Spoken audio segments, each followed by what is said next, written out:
Hello guys, అందరూ ఎలా ఉన్నారు? I hope you all are good. So ఈరోజు ఈ వీడియోలో నేను a returner's magic should be special మాంగాని ఎక్స్ప్లెయిన్ చేయబోతున్నా. మీకు సోలో లెవెలింగ్ లాంటి యానిమేస్ నచ్చితే ఒకసారి ఈ మాంగాని చూడండి, చాలా బాగుంటుంది. అండ్ గైస్, మన ఛానల్ 400 సబ్స్క్రైబర్స్ కి చాలా దగ్గరలో ఉంది. సో మీకు గనక మన వీడియోస్ నచ్చితే మన ఛానల్ సబ్స్క్రైబ్ చేయండి. ఈ వీడియోకి నేను ఇచ్చే టార్గెట్ 30 లైక్స్. అండ్ ఏమైనా తేడా ఉంటే చెప్పండి. ఇంకా స్టోరీలోకి వెళ్తే మనకు ఒక అతన్ని చూపిస్తారు. చుట్టూ పెద్ద విధ్వంసం జరిగి ఉంటుంది. తను అక్కడ నుంచి చెప్తూ ఉంటాడు. నరకం చివర్లో షాడోస్ యొక్క చిక్కుముళ్ళు ఉంటాయి. అవి షాడో వరల్డ్కి చెందినవి. మ్యాన్ కైండ్ ఫేస్ చేసే అల్టిమేట్ చిక్కుముళ్ళు అవి. తను పక్కన తిరిగి చూస్తే అక్కడ ఒక పెద్ద డ్రాగన్ ఉంటుంది. ఎంత ధైర్యం మీకు అని అంటుంది. దాని పేరు బ్రోమియర్ నెపోలిటాన్. హ్యూమన్స్ అయ్యుండి నాకు ఎదురు నుంచుంటారా అని అంటుంది. ఆ పర్సన్ 10 ఏళ్లకు 10 ఏళ్ళు, ఎంతో మంది ఫ్రెండ్స్ అండ్ లవర్స్ అందరినీ ప్రపంచం పొట్టన పెట్టుకుంది. ఇదే నీకు ఎండ్ నెపోలిటాన్. నేను నిన్ను నరికి ఈ విధ్వంసంకి ముగింపు తెస్తా అని స్పెల్స్ చేస్తాడు. తన మ్యాజిక్ ఫైనల్ అనాలిసిస్ కంప్లీట్ అయి ఉంటుంది. నేను ఆ డ్రాగన్ వాయిస్ ని సీల్ చేశా. గుడ్ వర్క్ డేసర్ అని పక్కన అతను అంటాడు. ఇదే నీ అంతం అని చెప్పి ఆ గ్రూప్ ఆ డ్రాగన్ మీద పడతారు. ఆ డ్రాగన్ ఇలా జరగకూడదు అంటుంది. సక్సెస్ఫుల్ గా వాళ్ళు ఆ డ్రాగన్ ని చంపేస్తారు. అందులో రఫేల్ అనే అతన్ని చూపిస్తారు. తను knight of light sword Saint. Good work, మనం ప్రపంచాన్ని కాపాడాము. పక్కన ఇంకో అతన్ని చూపిస్తారు. తన పేరు డోనోవన్ అసెలాన్, కింగ్ ఆఫ్ ఎస్టెబన్. ఇంకా మెసేజ్ బ్రాడ్కాస్ట్ అవ్వలేదేంటి? క్లియర్డ్ అనే మెసేజ్. ఈ డ్రాగన్ ని అంతం చేయడం కదా మిషన్. అవును, నువ్వు చెప్పేది నిజమే. మిషన్ అయిపోతే మనం మన ప్రపంచానికి వెళ్ళిపోతాం కదా అని అంటాడు. బట్ ఈ ప్రపంచం కొంచెం డిఫరెంట్ గా ఉంది. ఇక్కడ షాడో రూల్స్ వర్తించబట్టుంది అని చెప్పి అంటాడు. మనం కొంచెం సేఫ్ వెయిట్ చేద్దాం. మనం మొత్తం 150 మిలియన్ మంది వచ్చాం. అందులో మన 6 మాత్రమే మిగిలాం. అంటే 0.0000004% సర్వైవల్ రేట్ అని అంటాడు. మరీ దారుణమని సేజ్ ఆఫ్ విజ్డమ్ జార్డ్ జారియన్ అంటుంది. మీ పిచ్చి లెక్కలు ఆపండి. అవి పోయిన వాళ్ళని తిరిగి తావు. పక్కన ఇంకొకడు, ఒక ఇన్సిడెంట్ జరిగినప్పుడు మనం దాన్ని అర్థం చేసుకోవాలి. కానీ ఇక్కడ 99% మేజెస్ చనిపోయాక సిచ్యువేషన్ ఇంకా క్రూషియల్ అయింది మనం అర్థం చేసుకోవడానికి. డేసర్, వెల్, మన ప్రపంచాన్ని కాపాడాం, మనం దానికి సంతోషించాలి అని అంటాడు. పక్కన ఇంకో అమ్మాయి, రఫేల్, నువ్వు లేకపోతే మనం గెలిచేవాళ్ళం కాదు అని అంటుంది. పలాదిన్గా, ఇది నా డ్యూటీ. నాకన్నా సార్ డేసర్ పెద్ద రోల్ ప్లే చేశాడు. డోనోవన్, అవును, డేసర్ లేకపోతే మనం గెలిచేవాళ్ళం కాదు. పక్కనోడు, నేను చెప్పాలంటే ఫస్ట్ నువ్వే పోతావు అనుకున్నా. డేసర్, ఆర్టిఫాక్ట్స్ హెల్ప్ ఉన్న ఒక 3 టైర్డ్ మ్యాజిక్ సర్కిల్ మ్యూజిషియన్ కి డ్రాగన్ వాయిస్ ని అనాలిసిస్ చేయడం అండ్ దాని పవర్ ని సీల్ చేయడం ఎలా పాసిబుల్ అయింది? అది హైలీ అడ్వాన్స్డ్ అనాలిసిస్. ఒక 7 టైర్డ్ మ్యాజిక్ సర్కిల్ మ్యూజిషియన్ గా నా వల్లే అది అవ్వదు. అలాంటి దాన్ని నేను ఎక్కడా చూడలేదు. నీకు చాలా టాలెంట్ ఉంది, కానీ ఇంకా నువ్వు ఎందుకు 3 టైర్డ్ మ్యాజిక్ సర్కిల్ మ్యూజిషియన్ గా ఉన్నావు?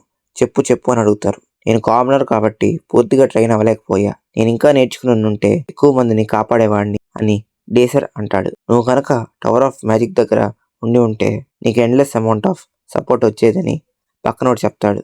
రఫేల్, మనం మన ప్రపంచానికి వెళ్ళాక మనకి గ్రాండ్ వెల్కమింగ్ ఉంటుంది. తర్వాత మీరేం చేద్దాం అనుకుంటున్నారు అని అడుగుతాడు. డోనోవాన్, నేను ట్రావెలింగ్ చేస్తాను. నా కామ్రేడ్స్ ఇళ్ళకి వెళ్తా. వాళ్ళ బిలాంగింగ్స్ వాళ్ళ ఫ్యామిలీస్కి ఇస్తాను అని అంటాడు. నేను వాళ్ళ బ్రేవరీని ఎప్పటికీ మర్చిపోయాను అని అంటాడు. ఇంకో అమ్మాయి, నేను వెస్ట్రన్ కింగ్డమ్కి రిటర్న్ వెళ్తా. డిసీజ్డ్ ఫ్యామిలీస్ని కంఫర్ట్ చేస్తా. ఇక్కడ చనిపోయిన వాళ్ళకి మెమోరియల్ స్ట్రైన్ చేయాలి అని అంటుంది. ఇంకోడు, నేను రీసెర్చ్ చేస్తా. లెబరెంత్ ఆఫ్ షాడోస్ రికరెన్స్ని ఆపడానికి చూస్తా. ఎందుకంటే ఇంకోసారి గనక ఇలాంటి విధ్వంసం జరిగితే ప్రపంచం నాశనం అవుతుంది అని అంటాడు. నువ్వేం చేస్తావు లేడీ అడ్జస్ట్ అని అడిగితే తను ఏం చెప్పదు. అయితే నువ్వేం చేస్తావు అని డేసర్ని అడుగుతారు. నువ్వైతే ఎక్కడికి వెళ్ళినా నీకు అడ్డు ఉండదు, పెద్ద వెల్కమింగ్ ఉంటుంది అని అంటాడు. నువ్వు హ్యావ్రియన్ అకాడమీకి తిరిగి వెళ్తావా అని అడుగుతాడు. డేసర్ చెప్పేలోపు పక్కన ఒక బ్లాస్ట్ జరుగుతుంది. ఆ డ్రాగన్ చావలేదా అని అంటాడు. మనం ఆ డ్రాగన్ చంపేశాం కదా, అది వ్యానిష్ అయిపోయిందిగా అని అంటుంది ఒక అమ్మాయి. ఇది ఇంపాసిబుల్, నేను కన్ఫర్మ్ చేసుకున్నా, చనిపోయిందని ఒకడు అంటాడు. ఒక నిమిషం, ఒకవేళ ఇది దాని హార్ట్ అయి ఉండొచ్చు అని చెప్తాడు. హార్టా అంటే అవును, నేను బుక్లో చదివా. ఒక డ్రాగన్ హార్ట్ అనేది ఇంజిన్కి సిమిలర్గా ఉంటుంది. అలానే అది మనా సైకిల్కి సిమిలర్గా ఉంటుంది. ఎనార్మస్ మనాని ఛానల్స్ రూపంలో బాడీ నిండా పాస్ చేస్తుంది. సో ఒక డ్రాగన్ చనిపోయాక అది బిల్డ్ చేసుకున్న మనాని అది కంట్రోల్ చేయలేదు. చెప్పాలంటే ఒక ఇంజన్ దాని కంట్రోల్ తప్పి ఓవర్ హీట్ అయినట్టు. ఇలాంటి పరిస్థితుల్లో ఆగు, కొంచెం అర్థమయ్యేట్టు చెప్పు అని ఒక అమ్మాయి అడుగుతుంది. డేసర్, ఓవర్ హీట్ అయిన ఇంజన్ పేలే ఛాన్స్ ఉంటుంది అని చెప్తాడు. సో మీకు అర్థమయ్యేటట్టు చెప్పాలంటే సింపుల్గా, ఒక బెలూన్ ఒక సర్టెన్ అమౌంట్ ఆఫ్ ఎయిర్ని మాత్రమే కంట్రోల్ చేయగలదు. దాని లోపల ఎయిర్ ఓవర్ అయితే అది ఎక్స్ప్లోడ్ అవుతుంది. సేమ్ అలానే డ్రాగన్ హార్ట్ అనేది ఎక్స్ప్లోడ్ అవుతుంది. మరి మనకి ముందే ఎందుకు చెప్పలేదు ఈ విషయం అని అంటే, ఎందుకంటే హ్యూమన్ హిస్టరీలో ఇదే ఫస్ట్ టైం అని చెప్తాడు. మన అనేది బస్ట్ అవుతుంది. ఇది Tier 7 మ్యాజిక్ కంటే చాలా పవర్ఫుల్. అసలు మ్యాజిక్ కంటే పవర్ఫుల్. మనం దాన్ని క్యాల్కులేట్ చేయలేము అని అంటాడు. మనం ప్రిపేర్ అవ్వాలి అని చెప్తాడు. ఇలా జరగకూడదు అని అందరూ అనుకుంటారు. జస్ట్ దేవుడికి ప్రే చేస్తుంది. వాళ్ళందరూ పీసెస్గా బ్రేక్ అవుతూ ఉంటారు. డేసర్ ఇదేనా అంతం అంటే అని అంటాడు.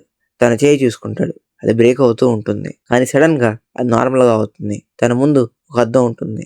దానిలో చూసుకుంటే మనోడు మొత్తం మారిపోయి ఉంటాడు. తన డ్రెస్ నుంచి తన ఏజ్ మొత్తం మారిపోయి ఉంటుంది. యంగ్గా అయిపోయి ఉంటాడు. ఇక్కడితో చాప్టర్ 1 కంప్లీట్ అవుతుంది. యంగ్గా అయి ఉంటాడు. తను షాక్లో ఉంటాడు. ఇక్కడితో చాప్టర్ 1 కంప్లీట్ అయి ఉంటుంది. వీడియో మీకు నచ్చిందని అనుకుంటున్నా. మీకు కనుక ఈ వీడియో నచ్చినట్టయితే వీడియోని లైక్ చేయండి అండ్ మన ఛానల్ని సబ్స్క్రైబ్ చేసుకోండి. 100 సబ్స్క్రైబర్స్కి దగ్గరలో ఉన్నాం, చేసేయండి. ఈ వీడియోని ఎవరు ఫుల్గా చూడని నాకు డౌటే, కానీ thanks for your support. Thank you. Take care of yourself and bye bye.